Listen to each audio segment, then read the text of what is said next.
आदमी ने छुरी से अपनी उंगली काटी, फिर खून से सनी उंगली मोटे आदमी के कान में डाल दी। कुछ ही पलों में उसने मोटे आदमी के कान से एक छोटी सांप निकाल ली।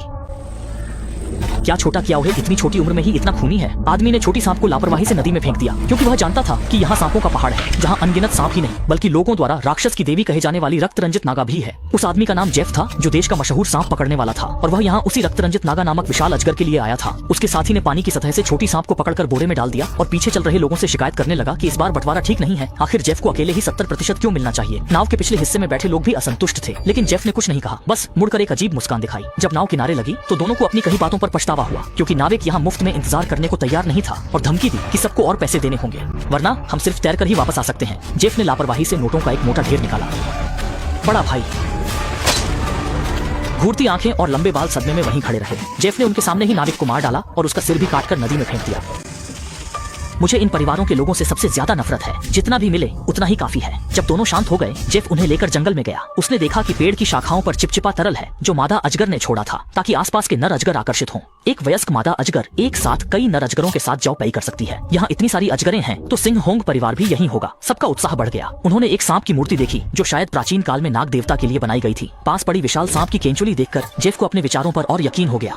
इसी समय लंबे बालों वाले का अचानक पैर फिसला। उसने लकड़ी की पट्टी हटाई और नीचे गड्ढा देखा, जिसमें अनगिनत लंबी सांपें थीं। एक पल में दोनों की आंखें चमक उठी। ये संत की जहरीली सांपें नहीं, बल्कि मोटी नोटों की गड्डियां थीं। पेशेवर सांप पकड़ने वाले ने झटपट कोबरा का सिर पकड़ा और उसे बोरे में डाल दिया। जंगल के ऊपर दोनों की लालची शरारती हंसी गूंजने लगी। जेफ ने बिना भाव बदले बंदूक की स्लाइड खींची। उसका निशाना सांपों का राजा था। छोटे सांपों को वह देखना भी नहीं चाहता था। जल्दी ही लंबे बालों वाला 2 बोरे उठाकर नदी किनारे लौटा, लेकिन अचानक उसका चेहरा बिगड़ गया। ठीक पास ही नदी की सतह पर एक बिना सिर की लाश खड़ी थी, जो अभी अभी सिर कटे नाविक की थी। इससे पहले कि वह आंखें मलकर पानी में जीव को देख पाता, वह जीव तेजी से उसकी ओर आया और उसकी गर्दन काट ली। ये कोई और नहीं बल्कि इंसान से भी मोटा एक विशाल अजगर था। इस समय तिरछी नजर वाले को भी कुछ अजीब लगा। उसने सुना कि लंबे बालों वाले के MP3 में संगीत बज रहा है, लेकिन उसका कोई पता नहीं था। वह आवाज के पीछे गया तो देखा कि जंगल में एक विशाल अजगर पड़ा है। संगीत की आवाज अजगर के पेट में इंसानी आकार वाली जगह से आ रही थी। तिरछी नजर वाले की आंखें और चौड़ी हो गईं, क्योंकि अजगर की खाने की आदतें बहुत अच्छी थीं और उसने उसे बड़ा तोहफा दे दिया था। जब उसने लंबे बालों वाले की लाश देखी तो उसकी आत्मा डर के मारे कांप उठी और वह भाग नहीं पाया। वह तुरंत विशाल अजगर द्वारा हवा में लपेटा गया। दबाव से उसकी हड्डियां चरमराने लगीं। उसी समय बंदूक लिए जेफ बाहर आया। तिरछी नजर वाला उससे मदद मांगने लगा, लेकिन जेफ ने मदद नहीं की, क्योंकि वह जानता था कि मादा अजगर को बाहर निकालना आसान नहीं, जब तक ताजा मांस न हो। ये दोनों लोग वह खास तौर पर सिंघोन के लिए खाना बनाकर लाया था। अचानक जंगल में हलचल मची और अजगर का खाना रुक गया। जेफ गुस्से में आ गया, क्योंकि एक और नाव वर्षावन में घुस आई थी। इस बार जो लोग आए वे अजीब थे। उनमें औरतें, बच्चे, एक ताओइस्ट पुजारी और एक जॉम्बी भी था। इतनी अजीब टोली होने के बावजूद वे भी दृश्य देखकर दंग रह गए। देखा कि नदी में ताबूत तैर रहे थे, जिन्होंने रास्ता रोक दिया था। नाविक ने चारों ओर देखा और तय किया कि जॉम्बी और बच्चे को आगे भेजा जाए, ताकि वे रास्ता साफ करें। लेकिन दोनों को नहीं पता था कि ताबूत के नीचे जहरीले सांप छिपे हैं। जैसे ही नाविक ने हल्का दबाव डाला,